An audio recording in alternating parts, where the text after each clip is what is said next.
एक प्रेमी प्रेमिका के मरने पर बहुत रोता है, आंसुओं से रोता है, उससे लिपट लिपट कर रोता है, गले मिलकर रोता है। मगर दोस्तों अब क्या होगा, अब तो मर चुकी है। अब क्या होता है दोस्तों, उसी के साथ सोने लगता है, उसको अंतिम संस्कार के लिए नहीं ले जाता है, किसी को बता भी नहीं है कमरे के बाहर, क्योंकि वह किराए पर रहा करता था। तो पड़ोस के कमरे वाले को भी पता ही नहीं होता है कि इनके घर में क्या हो गया। उसी के साथ सोता, उसको गले लगा कर रहता, कई बार रोता उसको देख देख करके।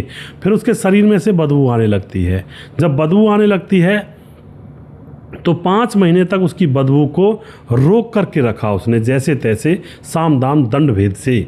और फिर दोस्तों लाश घर में जब उसको रखा जाता है तो 5 महीने के बाद जब प्रेमिका की लाश कंकाल बन जाती है तो एक छोटी सी गलती की वजह से इसका पूरा राज खुल जाता है कि आखिर मामला क्या था, कौन वह प्रेमिका थी, क्या वह कर रही थी, क्यों वह मरी थी। पूरी कहानी यहाँ पर लोगों के सामने और पुलिस के सामने खुलती है। आखिर क्या तो वह राज था, कौन यह आदमी था, कौन वह महिला थी। वीडियो को लास्ट तक देखा करें, बहुत जानकारी मिलती है इन वीडियोस से। नमस्कार, मैं हूं सुदेश कुमार और तिरछीवा चैनल में आपका स्वागत है।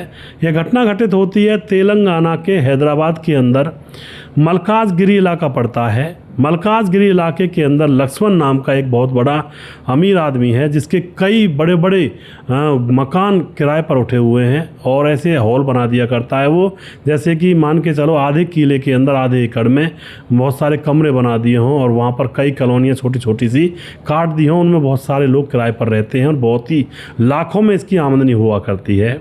बड़ा घर है और ढेर सारे कमरे हैं, किराए पर काफ़ी लोग बसे रहा करते, कोई ऊपरली मंजिल पर, कोई नीचली मंजिल पर। तो एक कमरे के अंदर रुद्र प्लम्बर नाम का एक शख्स इसी के इस मकान में रहा करता था, नीचे वाले बेसमेंट में, मतलब बेसमेंट नहीं, फर्स्ट फ्लोर पर। और जो वह रहा करता था वह अकेला था, ना उसकी कोई पत्नी थी, ना कोई उसका परिवार था, अकेला रहा करता था। और 1.5 साल से वह रह रहा था, 1.5 साल से। अब क्या होता है, 1.5 साल से रह रहा है आदमी और 2 महीने से उसने अब किराया नहीं दिया हुआ होता है। अब 2 महीने से किराया नहीं है तो अब भाई जो लक्ष्मण है उसकी कॉपी में 2 महीना बिना किराए के रहते हैं। तो अब वह पता लगाता है कहाँ पर है रुद्र प्लम्बर, कहाँ चला गया है और उसने किराया नहीं दिया है। उस पर पहले तो फ़ोन किया जाता है लेकिन फ़ोन में उठाता ही नहीं है, फ़ोन तो उसका बंद था। तो उसके बाद मकान मालिक जो होता है उसके कमरे पर आता है, कमरे पर आता है तो कमरा बंद है, ताला लगा हुआ है। अब करे तो करे क्या, फ़ोन भी नहीं, ताला भी बंद है। और फिर दोस्तों उसके बाद कुछ दिन तक और इस कमरे को ऐसे छोड़ दिया जाता है कि शायद वह आ जाएगा और उसका सामान भरा पड़ा होगा इसमें, तब देख लेंगे कहीं गया होगा। लेकिन दोस्तों 17 अप्रैल 2026 तक भी वहाँ पर कोई नहीं आता है और मकान मालिक के पास अब कोई और किराएदार आ जाता है कि हमें खाली कमरा दिला दो।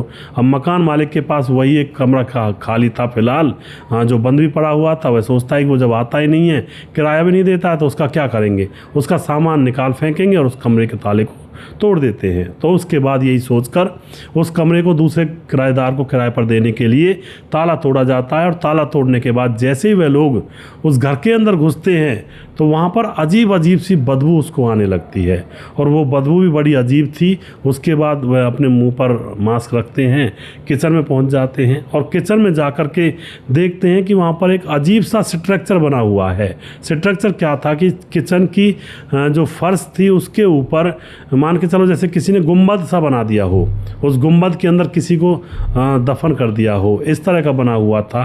अब तो दोस्तों यहाँ पर वह परेशान हैरान कि आखिर इसमें किसी जानवर को दफना दिया, इसने क्या कर दिया। तो उसके बाद बेलचा लिया जाता है और उस गुंबद को खोला जाता है। जैसे उस गुंबद को खोला जाता है तो उसमें एक लाश मिलती है दोस्तों, लाश मिलती है और जो लाश थी उसका भी बिल्कुल कंकाल बन चुका था, वह उस गुंबद के अंदर निकलती है। अब तो यहाँ पर परेशान हैरान कि आखिर किसकी लाश है, क्या मामला है। उसके बाद पुलिस को बुलाया जाता है, पुलिस आती है तो पुलिस को बताया जाता है कि रुद्र यहाँ पर 1.5-2 साल से रह रहा था और उसके कमरे के अंदर यह लाश मिली है। अब यह महिला की लाश है या फिर यह आदमी की लाश है, इसका हमें कोई पता नहीं है। तो उसके बाद दोस्तों अब यहाँ पर पुलिस होती है, पोस्टमार्टम वगैरह करवाती है तो पता लग जाता है कि यह लाश किसी महिला की है। और उसके बाद अब ये पता लगाना था कि आखिर यह महिला कौन है, कहाँ से आई है इस रुद्र के कमरे में और उसके बाद अब यहाँ पर दोस्तों रुद्र जो होता है उसका पता लगाया जाता, लेकिन उसका कोई अता पता ही नहीं था। तो उसके बाद खबरी पे भेजे जाते हैं इधर उधर, तो पता लगता है कि रुद्र को जुबली के बस स्टैंड पर देखा जा रहा है। तो पुलिस तुरंत वहाँ पर पहुँच जाती है और जाकर उसको गिरफ्तार कर लेती है।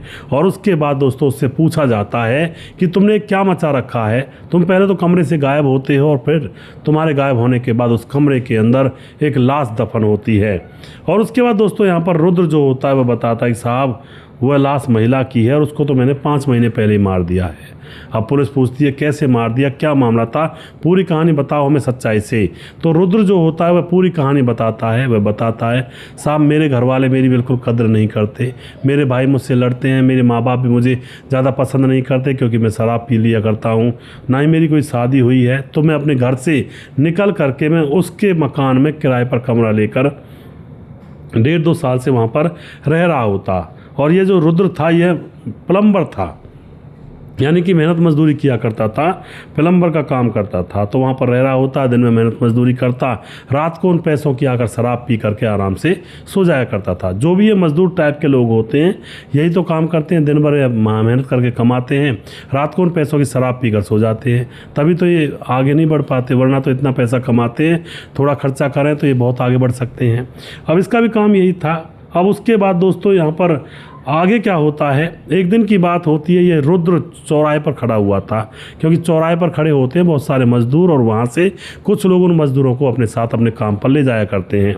चौराहे पर खड़ा था लेकिन वहाँ पर कोई इसको मजदूरी के लिए ले नहीं जाता है और ये खड़ा रह जाता है। और वहाँ पर एक महिला भी खड़ी रह जाती है जिसका नाम था किरण। वह भी मजदूर थी और वह भी अकेली थी, उसका कोई अपना नहीं था, अकेली किराए पर रहा करती थी।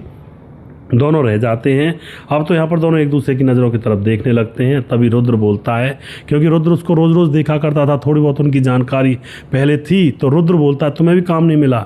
महिला कहती है किरण नहीं मुझे भी काम नहीं मिला। तो रुद्र कहता है चलो पार्टी करते हैं, मेरे पास पैसे हैं। अब वो महिला भी पार्टी किया करती थी। रुद्र को ये बात पता थी कि ये शराब पीती है दिन भर काम करने के बाद और पैसे इसके पास बचते नहीं है ज़्यादा। तो महिला खुश हो जाती है और उसके बाद रुद्र अपने कमरे पर ले आता है उसको और उसके लिए शराब भी लेकर आता है, चखना भी लेकर आता है। ये दोनों शराब पीते हैं और शराब पीने के बाद उसी कमरे में आज इनके संबंध बन जाते हैं। तो जब अब ये दोनों जने शराब पी लेते हैं तो आपको पता है शराब के बाद तो स्वभाव चाहिए, दोनों मदमस्त हो जाते हैं और दोनों एक दूसरे के गले लग जाते हैं। औरत को भी पुरुष की ज़रूरत थी और इसको भी, रुद्र को भी एक औरत की ज़रूरत थी, दोनों के संबंध बन जाते हैं। अब तो ये सिलसिला बार बार का होने लगा था, बार बार कमरे पर उस औरत को ले आया करता और उसके साथ संबंध बनाया करता, कभी उसके कमरे पर चला जाया करता और दोनों के संबंध बनते और दोनों एक साथ बैठकर शराब पीते। अब इन दोनों को प्यार हो जाता है और एक दूसरे के प्यार में पागल से हो जाते हैं। मगर दोस्तों वह महिला कुछ ज़्यादा जबान चलाने वाली महिला थी। अब क्या होता, धीरे धीरे समय गुजरता है तो एक दिन की बात है, इन दोनों के बीच में थोड़ा सा झगड़ा हो जाता है और झगड़े की वजह से अब जो महिला होती है इसके सामने बैठी थी, दोनों ने शराब पी हुई थी और झगड़े की वजह से महिला जो होती है वो कुछ ऐसे शब्द बोलती है जो इस रुद्र ने अपने बारे में बताए थे। रुद्र ने पहले बताया था एक दिन शराब पीते वक्त कि मेरा ना घर में कोई इज्जत करता है, ना कोई सम्मान करता, ना मुझे कुछ अपने घर में रखता है, ना मेरी शादी हुई है, कोई मुझे पूछता ही नहीं है। ये बातें उसने शराब पीते उस महिला को बता दी होती हैं और अब महिला के साथ इसका एक दिन झगड़ा हो जाता है और वो महिला ताने मारती है, तू है क्या चीज़, तेरे पास है क्या, तुझे तेरे घर वाले भी अपना नहीं मानते, तेरी शादी तेरी हुई नहीं, डोलता है आवारा घूमता है क्या तू मेरे सामने। इस तरह की बात वो महिला कहती है, जबकि वो महिला खुद भी ऐसी ही थी, अकेली पकेली। अब तो ये इसको गुस्सा आ जाता है और पास में डंडा पड़ा हुआ था, गुस्से में आकर डंडा उस महिला के सर में मार देता है। वो डंडा ऐसी गैर जगह लग जाता है, महिला तुरंत पीछे गिर जाती है और उसकी मौत हो जाती है। और उसके बाद ये अब शराब पीता है, उसी के बाद बैठा बैठा कहता है कि मैंने बता दिया ना मैं कौन सी चीज़ हूँ। इसको लग रहा था वह बेहोश हुई है। शराब पीने के बाद उसकी नाड़ी नब्ज चेक करता है तो वह तो मर चुकी थी। जब वह मर जाती है तो अब ये बहुत रोता है कि जीवन में एक तो सहारा मिला था, उसको भी मैंने मार दिया। इसने कह लिया था तो कह लेने देती, क्या दिक्कत थी, और मुझे ही नहीं बताना था इसको अपने बारे में ज़्यादा, ये कहती ही कहाँ से, फिर मैंने बहुत बड़ी गलती कर दी। अब ये रोता है, बैठा बैठा रो रो करके उस महिला के गले लगता है, उसके पास सो जाता है, रात को भी उसके पास सोता है, शायद संबंध भी बनाता है। और उसके बाद 3 दिन जब गुजर जाते हैं तो महिला में से आने लगती है बदबू। अब जब बदबू आती है तो ये सोचता है कि लाश को ठिकाने कैसे लगाऊंगा बाहर, उसको वहीं पर रखता है। पहले तो ये स्प्रे वगैरह छिड़कता है और ये मजदूर तो था ही, मिस्त्री बाहर से सीमेंट लाता है और रसोई के अंदर इसकी लाश को थोड़ा गड्ढा खोदता है, उसके अंदर लाश को डाल देता है और ऊपर से सीमेंट से एक गुंबद सा बना देता है, यानी कि ज़्यादा गड्ढा नहीं खोदा गया था, थोड़ा ही खोदा गया था, उसमें लाश को दफन कर देता है और ऊपर से सीमेंट का घोल यानी कि ऊपर से बिल्कुल छतनुमा बना देता है। मगर दोस्तों बात सभी भी आ रही थी बदबू। अब अगरबत्ती धूप बत्ती जलाया करता घर में और जो सेंट होते हैं उस तरह के इत्र जो होते हैं उनको छिड़का करता और दरवाजे को बंद करके रखा करता, खिड़की दरवाज़ों को। बदबू को बाहर जाने ही नहीं दे रहा था। तकरीबन 2 से 3 महीने गुजर जाते हैं दोस्तों। 3 से 4 महीने जब गुजरने लगते हैं तो बदबू के कारण यह पागल सा होने लगता है, इसको सहन नहीं होता और यह फिर एक दिन घर छोड़ करके भाग जाता है और इस तरह से पुलिस इसको पकड़ लेती है और इस मामले का खुलासा होता है। तो दोस्तों ऐसे इस मामले का खुलासा हुआ। सबसे मेन बात ये है, कभी भी किसी को अपनी पर्सनल बातें ना बताएं, क्योंकि पर्सनल बातें किसी को बताएंगे तो कभी ना कभी वह ताना मार ही देगा। सीधी सी बात है, अपनी कमजोरी किसी को ना बताएं वरना कुछ भी हो सकता है। दोस्तों वीडियो के लास्ट में कुछ भाइयों के नाम लेना चाहूँगा जो हमारे वीडियोज़ को देखते हैं, हमें सपोर्ट करते हैं। हमारे साथ लालचंद गौतम कमेंट करते हैं, शरद कुमार कमेंट करते हैं, मनोज श्रीवास्तव जी लगातार कमेंट करते हैं, अमित पटेल बेहालवीर व मोतिहारी जिला से मिथुन कुमार कमेंट करते हैं, रंजीत सिंह कमेंट करते हैं, ताराचंद शर्मा कमेंट करते हैं, धीरज बनवाल कमेंट करते हैं, लालचंद शर्मा गौतम कमेंट करते हैं, भरत तिवारी कमेंट करते हैं, मोहम्मद आज़ाद कमेंट करते हैं और गणेश सोनी हैं, मुकेश कुमार यूपी 83 से हैं, पंडित ललित भारद्वाज कमेंट करते हैं, अली मुर्ताज़ कमेंट करते हैं, सद्दाम अंसारी हैं और इंद्रेश कुमार हैं, स्वपन डे हैं और विचित्र बघेल कमेंट करते हैं और उसके बाद देवेंद्र कुमार फरीदाबाद से, भीमदत्त जोशी कमेंट करते हैं, रंजीत सिंह कमेंट करते हैं, महेंद्र ललित कमेंट करते हैं, कपिल देव प्रजापति हैं, रजत सैनी हैं, सद्दाम अंसारी भिवांडी से और उसके बाद धीरज बनवाल लगातार कमेंट करते हैं, कैसे समाज आ गया है, कैसा समय आ गया है। जी बिल्कुल जी।